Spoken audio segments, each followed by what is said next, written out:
Top 3 closest housemates. Top 3 closest housemates. Una is si Ate Clang. Next is Bianca and Mika. Top 3 housemates na needs improvement.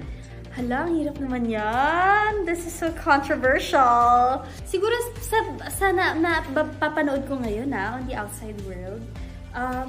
Siguro I wanna see more of Vince. Though hindi ko siya nakasama sa loob ng bahay. Pero parang hindi ko pa siya masyadong nakikilala. Based on watching on the outside world. Si Will Ashley. Okay naman, wala naman akong problema sa personality niya. It's just that sana, I hope he gets to be seen more. Kasi okay yung personality ni Will eh. Third is, sino ba?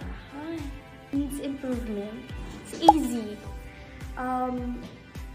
Feeling ko mabilis siya ma-misunderstood ng mga tao. But malalim siyang tao. So, sana mapakita niya yun. Top 3 housemates na most likely to win this season. Most likely to win? Top 3? Siyempre, andyan si Esneer. Esneer, Mika, and Ate Clang. Top 3 housemates na matakaw. Oh my gosh, lahat. Lahat ng housemates. Pero yung masasabi ko talaga matakaw, si Josh. Grabe, growing boy talaga si Josh. Yung mga tira-tira namin, siya taga-tira ng tira-tira. Sobrang ano siya, kasi lagi kaming naubusan ng ulam agad. So, siya yung pinakamatakaw for me. Second is, si Mika. Si Mika, grabe mag-rice yun. Alam mo yung ang payat-payat niya, pero lakas yung kumain ng rice. And third is, sino pa ba? I think si Michael. Si Michael rin yung parang, pag kumakain kasi kami, siya yung kaharap ko and nakikita ko ang dami ng rice. Top 3 na antukin. Top 3 na antukin? Parang feel ko ako yung top 4. Char. Siguro, parang lahat kami may moments sa antukin. Pero feeling ko, since na-buzz siya, si Dustin. Si Dustin. Si Will. Ayan, antukin yan si Will. Sino pa? Si Brent. Parang antukin yan si Brent. Top 3 na tingin mo mainitin yung ulo. Top 3 na mainitin yung ulo? Hala, sino ba? Parang wala naman ako. Siguro yung mabilis ma-trigger, ganun. I think si AZ. AC.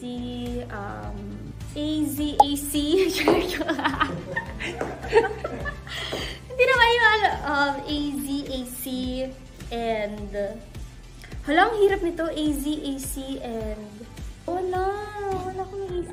Siguro AZ and AC na lang. Sila yung pinaka-talkative. Na napapahamak tuloy sila. Oo, napapahamak tuloy sila. Top 3 reasons para mapabalik ka sa bahay ni Kuya. Hala, top 3 reasons? Hala! Ano ba? Feeling ko naman na I'm stronger now, Kuya. So I feel like mas kaya ko siya mentally, emotionally, and physically to last longer in your house. Marami pa akong gustong matutunan sa loob ng bahay ni Kuya. Feeling ko nabitin ako sa loob. I feel like there's so much more I can learn in life. And last one is, marami pa akong gustong patunayan sa buhay. And I still want to continue to inspire a lot of people. Ano naman yung top 3 reasons kung bakit hindi ka nababalik sa loob ng bahay ni Kuya? Hindi nababalik. Una-una is, Kuya, yung pagkain. Ang hirap yung kumain ka lang ng toyo rice. So, yung food.